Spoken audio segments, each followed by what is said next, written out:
हम देहाती लोग थे, लेकिन खुदा ने बेपनाह हुस्न से नवाजा था। इसी वजह से अमीर घरानों और ज़िम्मेदार ख़ानदान से हम बहनों के रिश्ते आ रहे थे। ताहम अब्बू गैरों में रिश्ते देने के ख़िलाफ़ थे। उन्होंने मेरी बड़ी बहन की शादी अपने भाई के बेटे से कर दी और मेरी शादी दूर के रिश्तेदारों में एक ऐसे कुंबे में की जो बरादरी से निकाले हुए थे। वालिदा इस रिश्ते पर खुश ना थी, लेकिन वालिद और दादा ने यह नाता इसलिए जोड़ा था कि किसी तरह वापस इनको बरादरी में लाया जाए। मेरे शौहर उम्र में मुझसे 30 बरस बड़े थे, मगर दादा कहते थे हमारे रिश्ता देने से ये लोग फिर से बरादरी से जुड़ जाएंगे तो हम मजबूत हो जाएंगे। इस पर हमारे कुछ बुजुर्ग नाराज़ हो गए और उन्होंने मेरे वालिद को भी 7 साल के लिए बरादरी से निकाल दिया। अब हम 7 बरस तक किसी की शादी में जा सकते थे और ना ही कोई हमारे घर आ सकता था। मेरे शौहर का नाम उस्मान था। उन्होंने मुझे वो प्यार दिया जिसका मैं तसव्वुर भी ना कर सकती थी। उनकी मोहब्बत ने उम्र के तमाम फासले मिटा दिए थे। वो भी देहाती थे। शुरू में मेरे शौहर के 2 भाई, इनके बीवी बच्चे, मेरी नंद, हम सब कच्चे घरों में रहते थे। हमारा घर एक तरह से जंगल और वीराने में था, क्योंकि वालिद की ये थोड़ी सी ज़रई अराज़ी थी जिस पर सारे ख़ानदान का गुजारा था और इर्द गिर्द दीगर कोई मकानात वहाँ पर ना थे। मैं किसी अच्छे घर में रहना चाहती थी। एक रोज़ अपने शौहर से इस ख्वाहिश का इजहार किया तो उन्होंने मुझे एक बहुत बड़ा पुख्ता मकान बनवा कर दे दिया। अब मैं बहुत खुश थी। मेरी ज़िंदगी में कोई परेशानी या उलझन नहीं थी। सारी खुशियाँ थी, मगर एक खलिश भी थी कि शादी के 10 साल बाद भी औलाद की नेमत से महरूम। मेरी नंद जब तक अपने घर रही, हमारी ज़िंदगी में कोई उलझन पैदा न हुई। अचानक रज़िया उजड़ कर हमारे घर आ गई। इसके शौहर ने रज़िया पर यह इल्ज़ाम लगाकर तलाक दे दी थी कि इसने अपने खावंद को जहर देकर मारने की कोशिश की है, क्योंकि जो ही वो खाना खाने बैठा किसी ने दर बजाया। वो दरवाजे पर चला गया। सहन में कुत्ता बैठा था, शायद वो भूखा था। इसने चारपाई पर रखे सालन के कटोरे में मुंह मारकर बोटी उठाई और हड़प कर गया। आदमी से बात करके जब रज़िया का खावंद वापस आया और चारपाई पर बैठने लगा तो दफातन इसकी नज़र सहन में गिरे हुए कुत्ते पर पड़ गई, जिसकी हालत गैर थी और इसके मुंह से जाग निकल रहा था। आनन फानन कुत्ते ने तड़प कर जान दे दी। इसने खाने को बगौर देखा। कटोरे में मुर्गे की बड़ी सी बोटी गायब थी। वो समझ गया कि कुत्ता मुर्ग की बोटी खाकर लुकमा अजल बना है। बस इसने तमाम सालन गिराया और बीवी को चुटिया से पकड़ लिया कि ये तेरी कारस्तानी है, तू मुझसे जान छुड़ाना चाहती थी, तभी खाने में जहर मिला दिया। खुदा जाने इस बात में सदाकत थी कि महज बुहतान था। ताहम यह बात सही थी कि रज़िया एक मनफी सोच रखने वाली खातून थी। वो किसी को खुश नहीं देख सकती थी, क्योंकि उसको ज़िंदगी में कोई खुशी नहीं मिली थी। मेरे शौहर मुझे बहुत चाहते थे। वो दौलतमंद भी सब बहन भाइयों से ज़्यादा थे। इस बात पर भी रज़िया हमेशा मुझसे हसद रखती थी, बल्कि खुले मन वो मुझे बद्दुआएं देती थी। मैं उसको एक महरूम औरत जानकर दर गुजर कर जाती थी, लेकिन नहीं जानती थी कि मेरे देवर भी दर पर्दा मेरे खावंद की दौलत से हसद करते थे और इनकी दौलत पर नज़र रखते थे। उस्मान इंतहाई मोहब्बत करने वाले और खुले दिल के थे। उन्होंने मुझे ज़िंदगी की हर खुशी दी थी और अपने कुंबे के तेवर भी पहचान लिए थे।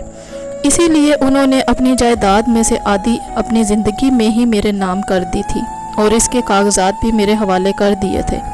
खुदा के घर देर है अंधेर नहीं। मुझको भी एक दिन ममता की खुशी नसीब हो गई और शादी के 15 साल बाद खुदा ने बेटी दी। मैं खुद को दुनिया की खुशकिस्मत तरीन औरत समझने लगी, लेकिन अल्लाह पाक को कुछ और ही मंजूर था। जब मेरी बच्ची 2 साल की हुई तो बीमार रहने लगी। बहुत इलाज करवाया, मगर मर्ज़ का पता ना चला। बिलाखिर वो अल्लाह को प्यारी हो गई। अब मेरी नंद और देवरों की बन आई। उन्होंने मेरे शौहर पर दूसरी शादी के लिए दबाव डाला, लेकिन वो दूसरी शादी के लिए राज़ी ना हुए, क्योंकि उनको मुझसे बेहद प्यार था।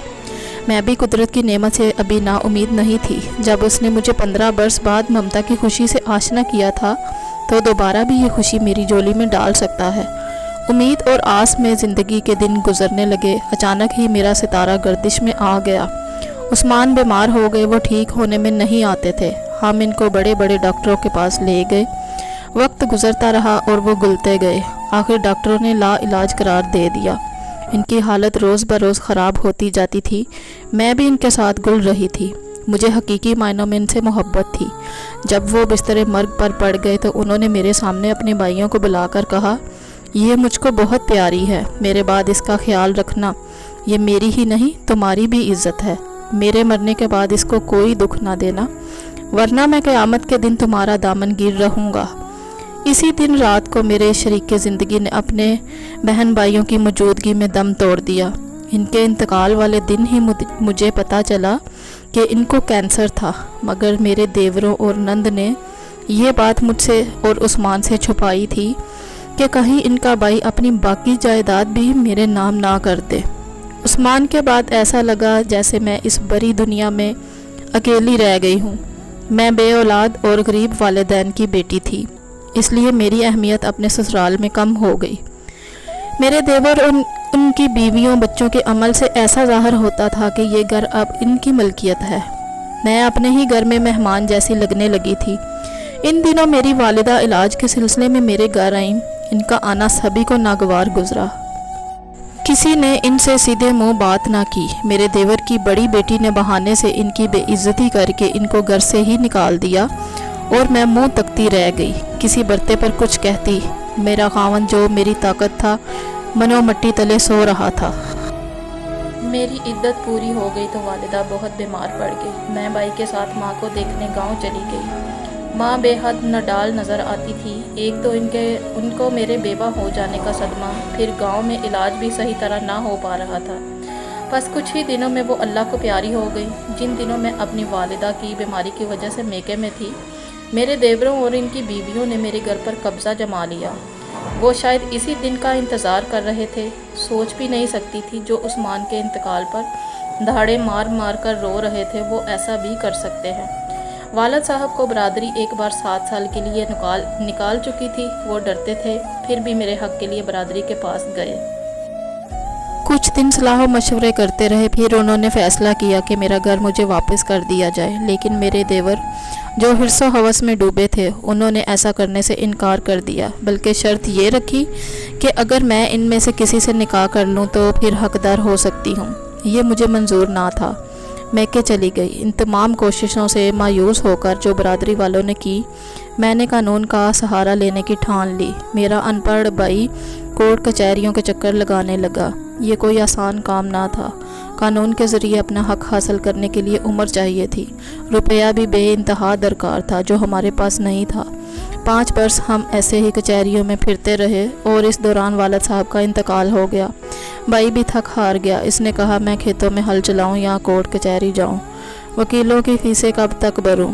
ہر بار اس کو مقدمے کے سلسلے میں شہر جانا پڑتا تھا۔ پیاری بہن تم صبر کرو، مجھے ہل چلانے دو تاکہ ہم 2 وقت کی روٹی کے لیے کسی کے در پر بھیک مانگنے والے نہ بن جائیں۔ جب ہمیں یقین ہو گیا کہ یہ مشقت لا حاصل ہے تو پھر ہم تھک ہار کر ہم نے کیس کی پیروی چھوڑ دی۔ اب دیور اور ان کے بیوی بچے میرے نام کی گئی دولت پر عیش کی زندگی گزار رہے تھے اور میں اس جھونپڑی میں آ گئی جہاں سے اپنی زندگی کے سفر کا آغاز کیا تھا۔ انسان جہاں ایک مدت رہتا ہے اس جگہ سے بھی پیار ہو جاتا ہے، کیونکہ وہ گھر اور وہ چیزیں میری اپنی تھی۔ لیکن جب میں وہاں سے 3 کپڑوں میں نکلی تو مجھے پتہ چلا کہ اگر خاوند کا سایہ سر پر نہیں تو پھر کچھ بھی اپنا نہیں۔ آدم و حوا کا رشتہ جتنا مضبوط اور پرانا ہے اتنا ہی عارضی اور ناپائیدار بھی ہے۔ کہیں تقدیر جدائی ڈال دیتی ہے اور کہیں موت اپنا وار کر جاتی ہے۔